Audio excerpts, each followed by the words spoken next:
Hello, I'm Marcia Kaufman. I'm a master gardener, and I became interested in fairy gardens many years ago. I have several grandkids, and when the first two were around and they came as maybe a 3 and a 5-year-old, I wanted something to do with them. Already I had something to do with my grandson Brody, because he liked to go out and kick a ball, catch a ball, whatever thing, one of those things. But now his little sister wasn't so much. And I had to find something that was not sports related that she would be interested in. About that time, I guess it's been about 8 years ago, that I became interested in fairy garden, and I thought she might, it's almost like having a dollhouse in your backyard.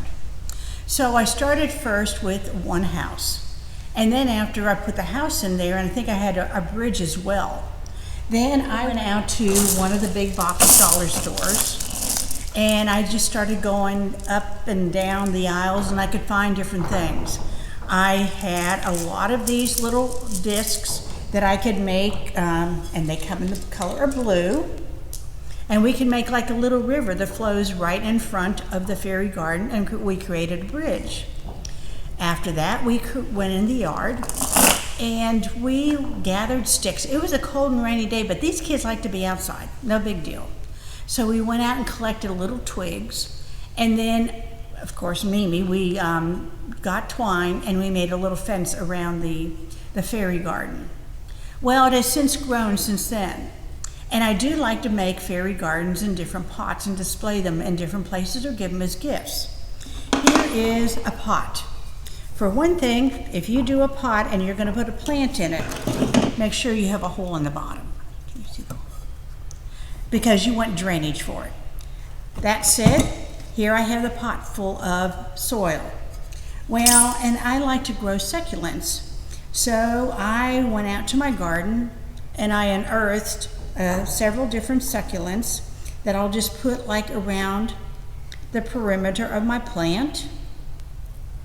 This one is going to be like a little tree when it grows, so I'll put it like in the background. And these will spread and they'll grow, and you'll have to go in with your fairy garden and with your succulents, and you'll have to thin them out after a while too. Then I place the house in it, and that's kind of my focal point after the succulents. Let's see, I want a little garden path. So once again, I went to the big box dollar store where I got my little garden house, and I could create a very colorful little paths. And if you want to go look at that place, they come in a bag like this. Back where they have a lot of the gardening things, not necessarily the fairy garden. Okay, I want to have a little river, maybe right at the beginning. I don't have a bridge for this, but I'm just going to create a little river around it using my blue stones. And there it goes. Then I add my little people. Here are some little fairies I can just plant into the soil and have them around there. Now remember, it looks kind of bare right now, but it will fill in, and I'll show you one later on. Now, if you would like to change out your fairy garden, you can. I do this in my big fairy garden. I get different things, holidays. I did find little pumpkins I can put in there. And these are actual fairy garden things that I would have to buy at one of the big box hobby stores. And I found these back at the dollar store. They have lots of little, for lack of a better term, I might call them those things confetti and stuff like that you put on tables for decorations. And then, because my fairy gardens in my yard are under different bushes, my one granddaughter and I created it to be spooky, and so we hung these bats off of the bush right there. Then for any of your holidays, you can go to one of the dollar stores and buy a lot of holiday themed extra things to put in your garden. And here is a vase that I bought. And this will be more of a formal decor that you could put in the middle of a table. And once again, I started with the moss on the bottom, and then I added things bit by bit. And then I put a ribbon around it.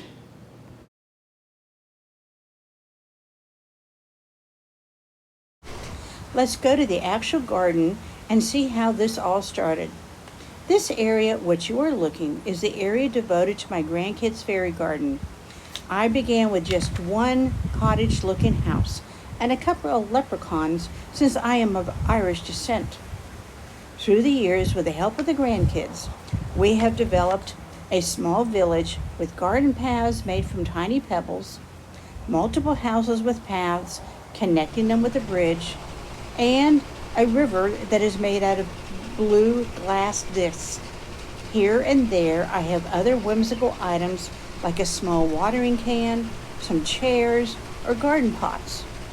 Under the elephant ear plant, one granddaughter created her own fairyscape with the leaves of the plant to protect it from the rain and a magical frog to guard the village. These houses and other items are frequently moved around as the kids use this as an outdoor dollhouse. Then, over the different holiday seasons, we changed the decor to include pumpkins, snowmen, and Christmas trees that I have showed you earlier. You will notice I do have small plants dotting the area. This patch of garden receives a lot of sunshine, so I chose succulents because of their sun tolerance. And they grow fast as we create new areas that might need a hedge around a house or ground cover. Plus, succulents come in a wide variety of heights and colors to add variety to the area. Now, taking a trip to the Victoria Educational Gardens or the Veg, you will notice a fairy garden created around a fountain. I painted the items in whimsical colors of lavender, turquoise, and yellow to give it a magical feel. It was fun to place the different houses, fairies, and various tiny furniture to resemble a working fairy village.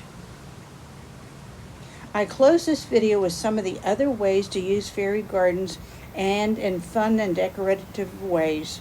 The possibilities are simply endless.